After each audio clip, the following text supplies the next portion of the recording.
राष्ट्र सर्वप्रथम, राष्ट्र सर्वप्रथम, राष्ट्र सर्वप्रथम, राष्ट्र सर्वप्रथम। राष्ट्र सर्वप्रथम की बात ललित सुमन के साथ कार्यक्रम में आप सभी राष्ट्रवासियों का हार्दिक स्वागत है। प्रधानमंत्री नरेंद्र मोदी ने आज लचित बरफुखान की 400वीं जयंती पर विज्ञान भवन में आयोजित प्रदर्शनी कार्यक्रम में शामिल हुए। प्रधानमंत्री मोदी ने कार्यक्रम को संबोधित करते हुए कहा कि मैं असम की उस महान धरती को प्रणाम करता हूं जिसने मां भारती को लचित जैसे वीर दिए हैं। ये मेरा सौभाग्य है कि मुझे इस कार्यक्रम से जुड़ने का अवसर प्राप्त हुआ। बता दें कि इस अवसर पर असम के सीएम हिमंत बिस्वा शर्मा भी मौजूद रहे।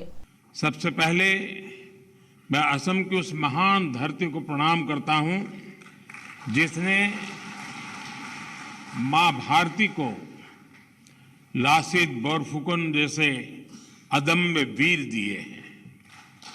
ये मेरा सौभाग्य है इस कार्यक्रम से जुड़ने का मुझे अवसर मिला। हमें वीर लासित की 400वीं जन्म जयंती मनाने का सौभाग्य उस कालखंड में मिला है जब देश अपनी आजादी का अमृत महोत्सव मना रहा है। ये ऐतिहासिक अवसर असम के इतिहास का एक गौरवशाली अध्याय है। मैं भारत की अमर संस्कृति, अमर शौर्य और अमर अस्तित्व के इस पर्व पर इस महान परंपरा को प्रणाम करता हूं। आज देश गुलामी की मानसिकता को छोड़ अपनी विरासत पर गर्व करने के भाव से भरा हुआ है। एक भारत श्रेष्ठ भारत का जो संकल्प है ना, उसमें ये सारी चीजें बहुत बड़ी ताकत देते हैं। हमें भारत को विकसित भारत बनाना है, पूर्वोत्तर को भारत के सामर्थ्य का केंद्र बिंदु बनाना है। मुझे विश्वास है वीर लासित बोरफुकन की 400वीं जन्म जयंती हमारे इन संकल्पों को मजबूत करेगी और देश अपने लक्ष्यों को हासिल करेगा। ये हमारे लिए आनंद और सौभाग्य की विषय है कि इस ऐतिहासिक अवसर पर आज देश की आदरणीय प्रधानमंत्री श्री नरेंद्र मोदी जी हमारे बीच में है। मैं इस भव्य समारोह में माननीय प्रधानमंत्री श्री नरेंद्र मोदी जी का स्वागत करता हूं और माननीय प्रधानमंत्री जी को उनके गरिमामय उपस्थिति के लिए आभार व्यक्त करता हूं। हम लोग ने एक ऐप रिलीज किया था कि लासित बोरफुकन का बारे में आपका मनोभाव व्यक्त कीजिए। 40 लाख लोगों ने ये ऐप में लासित बोरफुकन के लिए श्रद्धा सुमन आगे बढ़ाया। बंगाली भाषा में हुआ, बोडो भाषा में हुआ, मिसिंग भाषा में हुआ, असमिया भाषा में हुआ। एक प्रकार से पूरा असम को एक एकता का नया बांध से सब समेट लिया और एक बड़ा असम जो हमारा कल्पना का था उनका नींव रखा। केंद्रीय मंत्री नितिन गडकरी की प्रेरणा से 25 से 28 नवंबर तक नागपुर में आयोजित एग्रो विजन का आज मध्य प्रदेश के मुख्यमंत्री शिवराज सिंह चौहान और केंद्रीय मंत्री नितिन गडकरी ने उद्घाटन किया। एग्रो विजन का ये 13वां वर्ष है। 4 दिन के इस आयोजन के अंतर्गत विभिन्न विषयों पर कार्यशाला, राष्ट्रीय कृषि प्रदर्शनी, सेमिनार एवं अनेक महत्वपूर्ण सम्मेलनों का आयोजन किया जाता है। खाद्य, चारा और ईंधन पर आधारित भविष्य की कृषि पर विचार करते हुए इस क्षेत्र में अनुसंधान के माध्यम से एकीकृत प्रौद्योगिकियों के विकास पर व्यापक चर्चा करना एग्रो विजन का मुख्य उद्देश्य है। आज मुझे इस बात की खुशी है कि हमारे एग्रो विजन की जो थीम है वो अन्न, चारा और ईंधन, इन 3 शब्दों में हमारी पूरे उद्दिष्टों को हमने समाया है। इंडियन ऑयल ने पानीपत में जो परली होती है, राइस स्ट्रॉ, उसको हम जलाते हैं। हमारा एक सपना था कि टेक्नोलॉजी प्रूवन होनी चाहिए और इंडियन ऑयल ने 2 प्रकल्प शुरू किए। एक उन्होंने राइस स्ट्रॉ से 1 lakh litre ethanol per day और 150 ton bio bitumen per day वाला प्लांट पानीपत में लगभग शुरू किया है। और ये एक बहुत बड़ा चेंज है। अब पूरी परली से इसी प्रकार से बायो बिटुमिन बनेगा तो 80 लाख टन बायो बिटुमिन हमारे देश में लगता है और ज्यादातर मेरे ही विभाग में लगता है। और 50 लाख टन इतना बिटुमिन हमारे देश में तैयार होता है और 25 लाख से 30 लाख टन बिटुमिन हम आयात करते हैं, इंपोर्ट करते हैं। तो मुझे खुशी है कि इसी प्रकल्प जब शुरू हो जाएंगे तो हमारे देश को बिटुमिन आयात करने की जरूरत नहीं पड़ेगी। ये केवल प्रदर्शनी नहीं है। कई बार नई टेक्नोलॉजी के बारे में विश्वास नहीं होता जब तक देख ना लें। जब आप देखेंगे बायोफ्यूल से गाड़ी चल सकती है, इथेनॉल से गाड़ी चलती है, इलेक्ट्रिक व्हीकल का सवाल है, या उससे भी आगे जाके आपने ग्रीन हाइड्रोजन के बारे में हमको बताया है, वो जब हम आंखों से देखते हैं तब किसान को भी ज्यादा भरोसा होता है। और इसलिए यहाँ ऐसी मशीनों का प्रदर्शन किया जाएगा कि जो भाषण से नहीं, जो चल के दिखाएंगी, तब हमारा विश्वास और भरोसा और ज्यादा पक्का होता है। इसलिए एग्रोविजन के इस आयोजन का मैं हृदय से स्वागत करता हूं। मुख्यमंत्री योगी आदित्यनाथ शुक्रवार को अलीगढ़ पहुंचे। यहां उन्होंने प्रदर्शनी मैदान में 86 करोड़ 55 लाख रुपए की 88 विकास परियोजनाओं का लोकार्पण व शिलान्यास किया। इसके उपरांत प्रबुद्ध जन सम्मेलन को संबोधित करते हुए सीएम योगी ने कहा कि अलीगढ़ प्रदेश में अपनी अलग पहचान है। इस शहर ने देश की आजादी की लड़ाई से आज तक विकास के क्षेत्र में अग्रणी भूमिका निभाई है। आज के इस प्रबुद्ध सम्मेलन में मैं आप सभी अलीगढ़ के प्रबुद्ध जनों का इस मंच की ओर से हृदय से स्वागत करता हूं। भाइयों बहनों, अलीगढ़ प्रदेश का एक प्रमुख जनपद और महानगर है। अपनी इसकी एक पहचान है। पौराणिक काल से लेकर के देश की आजादी की लड़ाई के दौरान अग्रणी भूमिका में अलीगढ़ ने सदैव नेतृत्व प्रदान किया। आजादी के बाद अलीगढ़ ने प्रदेश में और राष्ट्रीय नेतृत्व स्तर पर भी नेतृत्व प्रदान करने के लिए सदैव अपनी भूमिका का निर्वहन किया। अलीगढ़ के विकास के लिए अलग अलग स्तर पर निरंतर प्रयास हुए। कभी बाबूजी श्री कल्याण सिंह जी के नेतृत्व में यहां के परंपरागत उद्यम को फिर से पुनर्जीवित करने के लिए ताला नगरी के रूप में उसे आगे बढ़ाने का कार्य किया गया। और आज मैं अलीगढ़ के इसी हुनर को एक मंच प्रदान करने के लिए आपके बीच में आया हूं कि विगत 8.5 वर्ष के दौरान आपने देश को बदलते हुए देखा है। यह देश आज अपनी आजादी का अमृत महोत्सव मना रहा है। आजादी के अमृत महोत्सव में भाइयों बहनों, किसी भी देश के लिए इससे गौरव की बात क्या हो सकती है कि जिस ब्रिटेन ने भारत पर 200 वर्षों तक शासन किया, आज उस ब्रिटेन को पछाड़ करके भारत दुनिया की 5वीं बड़ी अर्थव्यवस्था के रूप में दुनिया के सामने आया है। आज नए उत्तर प्रदेश में आस्था का सम्मान भी है। इंफ्रास्ट्रक्चर डेवलपमेंट के बड़े बड़े कार्य हो रहे हैं। देश का सबसे बड़ा एयरपोर्ट यहीं पे जेवर में बन रहा है और देश का सबसे बड़ा एक्सप्रेसवे गंगा एक्सप्रेसवे भी यहीं से होकर के जा रहा है। आज यहां पर लगभग 76 करोड़ रुपए की कुछ परियोजनाओं का लोकार्पण और शिलान्यास का कार्यक्रम भी संपन्न हुआ है।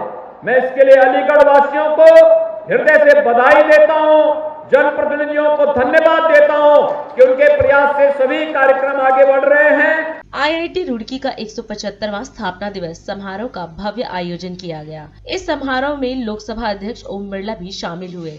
आईआईटी रुड़की द्वारा 175 वर्ष का गौरवशाली इतिहास रचने पर संस्थान को बधाई देते हुए लोकसभा अध्यक्ष ओम बिरला ने कहा, आईआईटी रुड़की अनुसंधान में सबसे आगे है और देश और क्षेत्र के विकास में योगदान देता रहा है। मैं इस सुप्रतिष्ठित संस्थान को बधाई देता हूँ। मुझे बहुत खुशी हुई कि ये उत्तराखंड की धरती, जो हमारे आध्यात्मिक, धर्म, संस्कृति, पर्यावरण, योग, विज्ञान के रूप में जानी जाती है, लेकिन इसका एक दूसरा पहलू भी है कि उत्तराखंड विज्ञान, प्रौद्योगिक, नवाचार, आईआईटी रुड़की के कारण इसका महत्व अपने आप में बहुत बढ़ गया है। यहाँ पढ़ने वाले विद्यार्थियों ने इस देश में, इस देश के विकास में, इस देश के आधारभूत ढांचे निर्माण में, नई टेक्नोलॉजी, विज्ञान के अंदर जो नए इनोवेशन किए हैं, जिसके कारण भारत आज आत्मनिर्भर भी बढ़ रहा है और तेजी से हमारी अर्थव्यवस्था के अंदर बदलाव भी आ रहा है। और विशेष रूप से जब इसमें पढ़ने वाले विद्यार्थी जो देश में अलग अलग क्षेत्रों के अंदर, अलग अलग संस्थानों के अंदर अपनी सेवाएं दे रहे हैं, राष्ट्र के निर्माण में सेवाएं दे रहे हैं और भारत के बाहर भी दुनिया के अंदर नए इनोवेशन, रिसर्च, कई कंपनियों के सीईओ, नए इनोवेशन, नई सोच, नई विज्ञान, टेक्नोलॉजी, प्रौद्योगिकी से इस भारत को सशक्त बनाएगी, मजबूत बनाएगी और दुनिया के अंदर जो वैश्विक चुनौती है, उस वैश्विक चुनौतियों का समाधान इन आईआईटीएन के विद्यार्थी करेंगे। इसके लिए पुराने विद्यार्थियों को, नए विद्यार्थियों का मार्गदर्शन, ये समारोह अपने आप में विशेष महत्व रखता है। एक इसकी प्रतिष्ठा इस 175 साल में लगातार इसकी प्रतिष्ठा बढ़ी। प्रतिष्ठा बढ़ाने में जहां पर भवन की संसाधनों के इक्विपमेंट की महत्ता रहती है, लेकिन उससे ज्यादा यहां पर पढ़ने वाले विद्यार्थियों, उनके ज्ञान, कौशल, उनके इनोवेशन, नए तकनीकी, नई सोच के कारण इस संस्थान ने 175 वर्ष के अंदर प्रतिष्ठा हासिल की है। उन सभी पुराने विद्यार्थियों को, एल्युमिनियम का मैं बहुत बहुत स्वागत करता हूं, अभिनंदन करता हूं।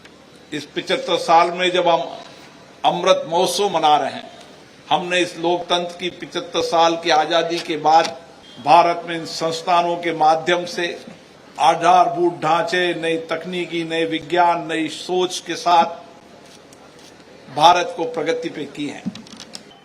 हर सेक्टर के अंदर मेरा देश अग्रणी रहे और दुनिया के अंदर हर चुनौतियों का समाधान भारत का नौजवान करे, यही हमारा संकल्प होना चाहिए। आप सबको बहुत बहुत शुभकामनाएं, बहुत बहुत बधाई। अभी एक छोटा सा ब्रेक के बाद हम फिर लौटते हैं और आपसे बात करेंगे। This program is sponsored by Shreya furnishing, unit of Nirmals. सातों दिन आपकी सेवा में। हमारे यहाँ कम से कम दाम पर कपड़े उपलब्ध हैं।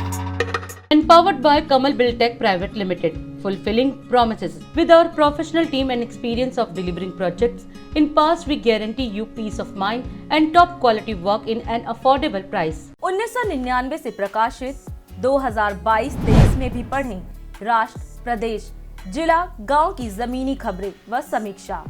आप भी जुड़े सकारात्मक मीडिया टीम से। प्रिंट, वेब, सैटेलाइट मीडिया का सकारात्मक टीम का हिस्सा मदर इंडिया पत्रिका के माध्यम से बने। 27वें वर्ष में आपकी लोकप्रिय समाचार पत्र इंडिया दर्पण का प्रवेश। आप भेजते रहे अपने क्षेत्र की खबरें।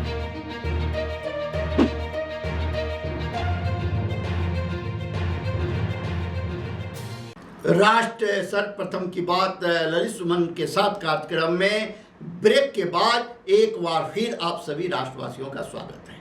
आम आदमी पार्टी के प्रवक्ता सौरभ भारद्वाज ने भाजपा नेता मनोज तिवारी पर गंभीर आरोप लगाया है। मनोज तिवारी द्वारा आप नेताओं और सीएम की सुरक्षा वाले बयान पर आम आदमी पार्टी भाजपा को घेरने का काम कर रही है। आप प्रवक्ता सौरभ भारद्वाज ने राज्य चुनाव आयुक्त से मुलाकात कर इस मामले पर भाजपा नेता मनोज तिवारी के खिलाफ शिकायत दर्ज की है। देखिए, आज आम आदमी पार्टी के हमारे 5 वरिष्ठ विधायक, जिसमें संजीव झा जी हैं, मदन लाल जी हैं, प्रवीण भाई हैं, सोमदत्त भाई हैं और मैं हूँ, इलेक्शन कमीशन के कमिश्नर साहब से मिले हैं और हमने उनको बताया कि भारतीय जनता पार्टी के वरिष्ठ नेता और सांसद किस तरीके से दिल्ली के मुख्यमंत्री अरविंद केजरीवाल जी की हत्या की साजिश की बात चैनल के ऊपर कर रहे हैं और सारी दुनिया ने उनकी वो बात सुनी है।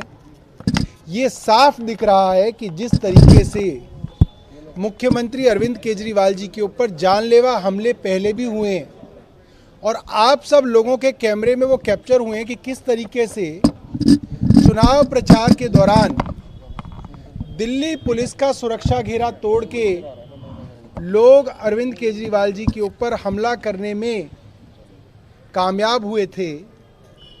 इस बार दोबारा जब अरविंद केजरीवाल दिल्ली में और गुजरात में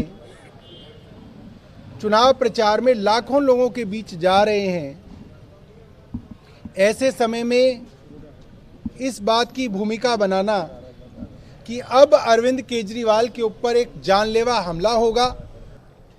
और आज हमने कंप्लेंट इस बात की है क्योंकि अभी दिल्ली में मॉडल कोड ऑफ कंडक्ट है, इलेक्शन कमीशन के पास सारी की सारी पावर्स हैं और इलेक्शन कमीशन ने इसके लिए बहुत गंभीरता से हमारी बातों का संज्ञान लिया। उन्होंने ये बात मानी कि ये बात काफ़ी गंभीर है और एक वरिष्ठ नेता द्वारा ऐसी बात कहनी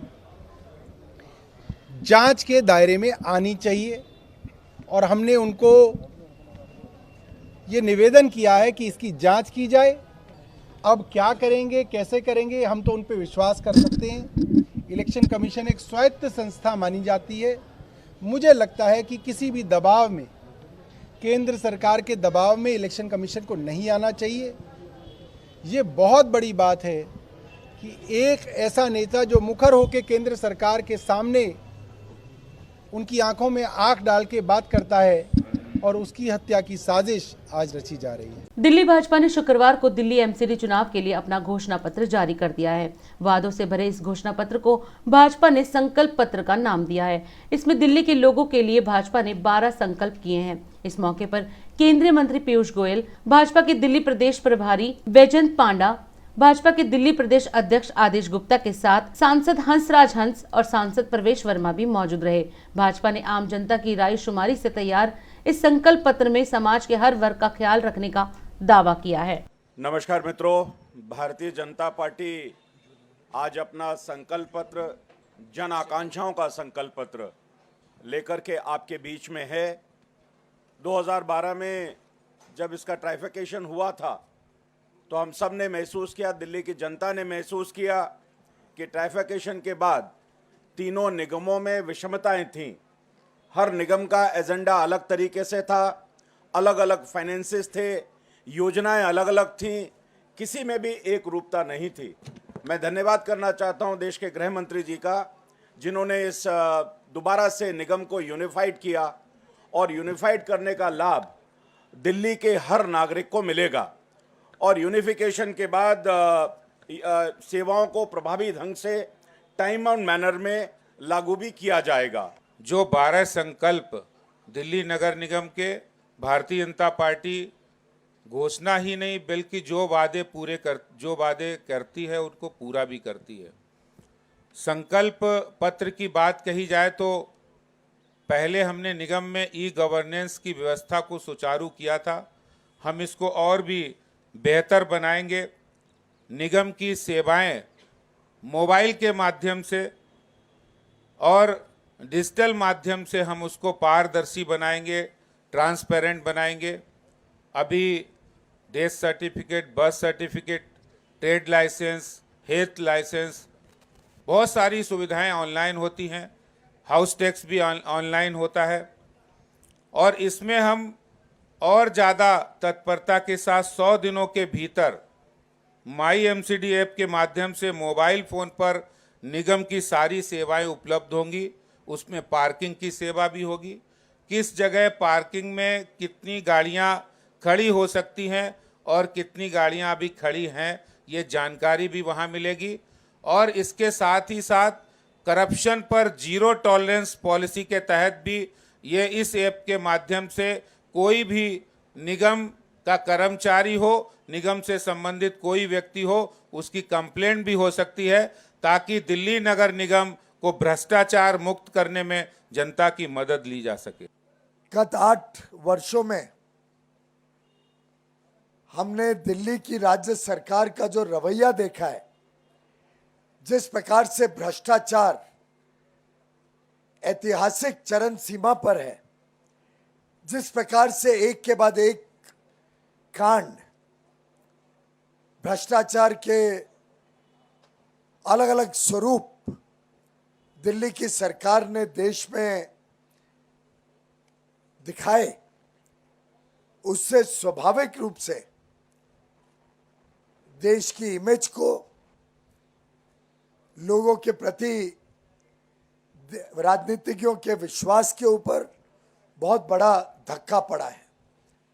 और मुझे लगता है 4 तारीख को दिल्ली की जनता बड़े पैमाने पे बाहर उतरेगी, कमल के फूल को और भारतीय जनता पार्टी को अपना आशीर्वाद देगी, जिससे जो गलत नीतियां आम आदमी पार्टी ने दिल्ली पे थोपी हैं, जिस प्रकार से बड़े पैमाने पे हजारों करोड़ का घोटाला और भ्रष्टाचार आम आदमी ने पार्टी ने किया है, जो अरविंद केजरीवाल ने किया है, जो मनीष सिसोदिया ने किया है, आगे आने वाले दिनों में कॉरपोरेशन में भाजपा को और फिर केंद्र सरकार में फिर एक बार नरेंद्र मोदी जी के नेतृत्व में भारतीय जनता पार्टी को, और राज्य सरकार भी भारतीय जनता पार्टी की आए, इसके लिए दिल्ली की जनता ने अपना मन बना लिया है। नई दिल्ली में 25 नवंबर को कांग्रेस पार्टी के पूर्व नेता मैरी शशिधर रेड्डी बीजेपी में शामिल हो गए। नई दिल्ली में रेड्डी केंद्रीय मंत्री सर्बानंद सोनोवाल की उपस्थिति में भाजपा में शामिल हुए। इस कार्यक्रम में बोलते हुए केंद्रीय मंत्री सर्बानंद सोनोवाल ने मैरी शशिधर रेड्डी का स्वागत किया और भविष्यवाणी की कि रेड्डी के शामिल होने के परिणाम स्वरूप तेलंगाना में भाजपा की ताकत बढ़ेगी। आज बीजेपी में जिन्होंने योगदान की है परम आदरणीय शशिधर रेड्डी जी, भारतीय जनता पार्टी की तरफ से मैं आपको स्वागत करता हूं। और हमारे लिए ये एक बड़े महत्वपूर्ण पल है, क्योंकि हम सब जानते हैं विश्व के सबसे लोकप्रिय नेता प्रधानमंत्री नरेंद्र मोदी जी के नेतृत्व में आज भारत आत्मनिर्भर बन रहा है, और इस यात्रा में शामिल होने के लिए आज शशिधर रेड्डी जी ने बड़े दिल से भारतीय जनता पार्टी को अपनाया है। तो इसलिए मैं आपको अभिनंदन देता हूं। और ये निश्चित है शशिधर रेड्डी जी की ज्वाइनिंग के साथ साथ भारतीय जनता पार्टी की तेलंगाना में शक्ति बढ़ेगा और निश्चित रूप से टीआरएस और उसका फैमिली रूल खत्म होगा। और मुझे लगता है कि अगली सरकार आप निश्चित रूप से भारतीय जनता पार्टी की देखेंगे, ये निश्चित है। तेलंगाना की जनता ने भी मन बनाया है और हम निश्चित रूप से परम आदरणीय प्रधानमंत्री जी के नेतृत्व में अपने देश को 2047 तक सेल्फ रिलायंट नेशन के हिसाब से खड़ा कर पाएंगे। कभी मैंने सोचा नहीं था कि ये दिन आएगा। इसके 2 वजह हैं। एक, 2014 में तेलंगाना राष्ट्र बनने के बाद भी लोगों की जो आकांक्षाएं थी, अपेक्षा थी, जिसके लिए तेलंगाना के जनता ने कई सदियों से अलग राष्ट्र की मांग की थी। लेकिन 8-8.5 साल में जो कुछ भी तेलंगाना में हो रहा है, उसे रोकने में जो मेन ओपोजिशन रही कांग्रेस पार्टी पूरी तरह से फेल हो गई है। और आज तेलंगाना फर्स्ट के मोटिवेशन से, एक तरफ की बात कर रहा हूं मैं, तेलंगाना फर्स्ट की मोटिवेशन से जो तेलंगाना के लोगों का हक है, जो उनकी मांग रही है एक अच्छी सरकार की, आज मैं समझता हूं कि पूरे विश्व में इतनी भ्रष्ट सरकार कहीं भी नहीं है। और हम लोग आगे चलना चाहिए, हम लोगों को तेलंगाना फर्स्ट का नारा लेकर, क्योंकि टीआरएस का नारा है फैमिली फर्स्ट। आज देश में आदरणीय प्रधानमंत्री नरेंद्र मोदी जी की नेतृत्व में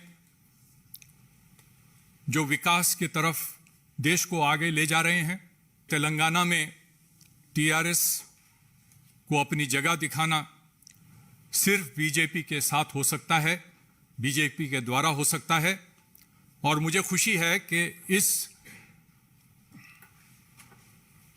टीआरएस को हटाने के मुहिम में मैं भी एक छोटा कार्यकर्ता बनकर बीजेपी में काम करने का मुझे मौका मिला है। मैं धन्यवाद देता हूं सोनोवाल जी का और सभी जो हमारे सीनियर लीडर्स आए हैं, उन सभी का जो प्रेम और आदर मुझे दिखाया है।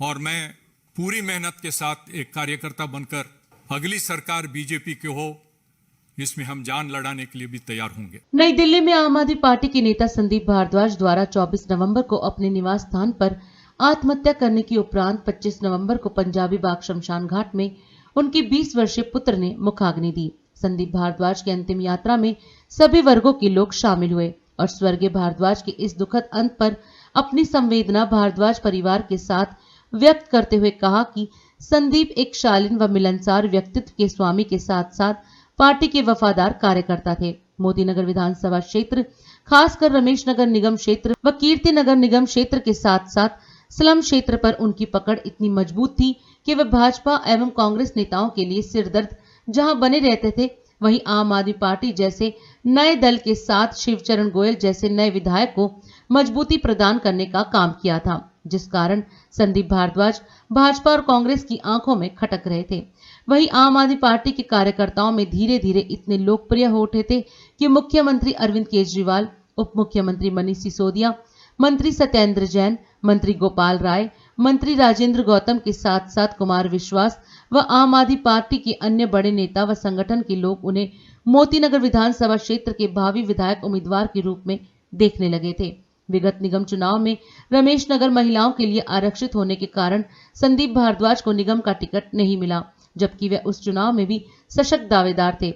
इस बार निगम चुनाव में उनकी टिकट पक्की मानी जा रही थी, लेकिन अंतिम समय में इस क्षेत्र के जमीनी कार्यकर्ताओं की उपेक्षा कर एक नए व्यक्ति को आप द्वारा टिकट दिए जाने के बाद सभी कार्यकर्ता बागी हो उठे थे और अंत में सभी ने तय किया कि संदीप भारद्वाज निगम का चुनाव निर्दलीय लड़ेंगे और आपके सभी कार्यकर्ता उनका समर्थन करेंगे। संदीप भारद्वाज ने एक वीडियो जारी कर पार्टी विधायक व पार्टी को चुनौती देते हुए 19 तारीख को निर्दलीय पर्चा दाखिल करने की सारी तैयारियां कर ली थी। उन्होंने कई मीडिया कर्मियों को भी नामांकन की सूचना देते हुए शामिल होने का आग्रह किया था। संदीप भारद्वाज रात में अचानक बालाजी अस्पताल में भर्ती हो गए और नामांकन दाखिल नहीं कर सके। स्वस्थ होने के बाद वे घर पर थे और एक दिन क्षेत्रीय विधायक के साथ बाहर निकले थे और 24 नवंबर को अकस्मात उनके द्वारा आत्महत्या किए जाने की खबर ने सभी को सकते में डाल दिया है। जितनी मुंह उतनी बातें कही जा रही हैं। संदीप भारद्वाज आखिर आत्महत्या करने पर क्यों विवश हुए, ये पुलिस जांच का विषय है। मुख्यमंत्री को सीबीआई से इस आत्महत्या कांड की जांच की अनुशंसा करनी चाहिए ताकि सच्चाई सामने आ सके। कार्यकर्ताओं में काफी आक्रोश शमशान घाट में भी देखने को मिला।